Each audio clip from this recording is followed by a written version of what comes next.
یہ کہا کہ ابھی تک آپ کے پاس گراؤنڈ ریالٹیز کیا ہیں، کیا اطلاعات آ رہی ہیں، حملوں میں اسرائیل کا کتنا نقصان ہو چکا ہے اور فلسطینی مجاہدین مزید کتنے پرعزم دکھائی دے رہے ہیں؟ دیکھیں جی، یہ اب تو جنگ فلسطین اور اسرائیل کی تو رہی نہیں ہے۔ اگر اس کو ریجنل کانفلکٹ یا ریجنل وار کہہ دیا جائے تو وہ غلط نہیں ہوگا، اور اس کی سب سے بڑی وجہ یہ ہے کہ کل رات سے پاکستانی وقت کے مطابق اس جنگ کے اندر اب حزب اللہ بھی شامل ہو چکی ہے، اور حزب اللہ جو ہے وہ ایک ایسی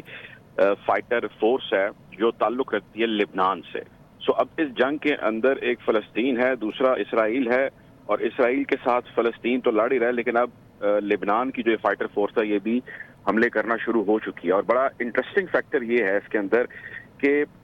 اسرائیل کے لیے اس وقت زیادہ بڑا مسئلہ جو ہے، یا اس کی فورسز کے لیے اس وقت زیادہ بڑا مسئلہ یا زیادہ بڑا جو فرنٹ ہے وہ فلسطینیوں کے ساتھ یا حماس کے ساتھ لڑنا نہیں ہے، بلکہ وہ لبنان میں موجود حزب اللہ کے ساتھ ہے، جس کو حسن نصر اللہ رن کرتے ہیں۔ وہ اس لیے میں کہہ رہا ہوں کیونکہ حزب اللہ وہ تنظیم ہے جو سیریا میں لڑی، جو عراق میں لڑی، اور جو داعش کے ساتھ جس کے ٹرینڈ جو کمانڈوز ہیں یا کمانڈرز ہیں وہ لڑنے کا وسیع تجربہ رکھتے ہیں۔ اور اس سے بڑھ کر چیز یہ ہے کہ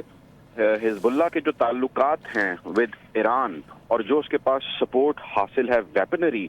وہ کئی سالوں پر محیط ہے۔ اس کے پاس ویپنری بینک بہت سٹرونگ ہے، اس کے پاس مہارت ہے، تجربہ ہے، اور اس کا جو نیریٹو ہے اگینسٹ اسرائیل وہ بڑا پرانا اور بہت ہی زیادہ سٹرونگ ہے، جس کو کچھ لوگ کہتے ہیں کہ جی فلسطینیوں سے بھی زیادہ سٹرونگ ہے۔ اور اس کی بڑی وجہ وہ قرار دیتے ہیں کہ یہی وہ فلسطین ہے جو پہلے لبنان کی زمین پر بھی قابض تھے، جو کہ ایونچولی پہلے سیریا کلیم کرتا تھا، لیکن بعد میں لبنان نے اس کے اوپر اپنا ہولڈ جمایا، اور تب بھی لبنان نے ایک شدید قسم کا ایگریشن دکھایا تھا۔ تو مسئلہ فلسطینیوں کا اور مسئلہ وہاں پر موجود لبنانیوں کا مور اور لیس سیم ہی ہے، جو اس وقت موجودہ گراؤنڈ پر صورتحال ہے یا جو اس وقت فلسطینی کہہ رہے ہیں۔ مسئلہ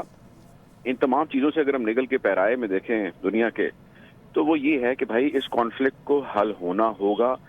سارٹ آؤٹ ہونا ہوگا۔ اس کے لیے تمام سٹیک ہولڈرز کو ایک ٹیبل پر بیٹھنا ہوگا، بیٹھ کے بات چیت کرنی ہوگی، صرف دھونس سے، پیسے سے، اپنے انفلوئنس سے معاملات کو نہیں چلانا ہوگا۔ اسرائیل نے جارحیت کا استعمال کیا، یہ میں نہیں کہہ رہا، یہ دنیا کہتی ہے، یہ دنیا کے وہ لوگ جو نیوٹرل انالیسس کرتے ہیں، وہ ہسٹورین جو نیوٹرل ہسٹری لکھتے ہیں،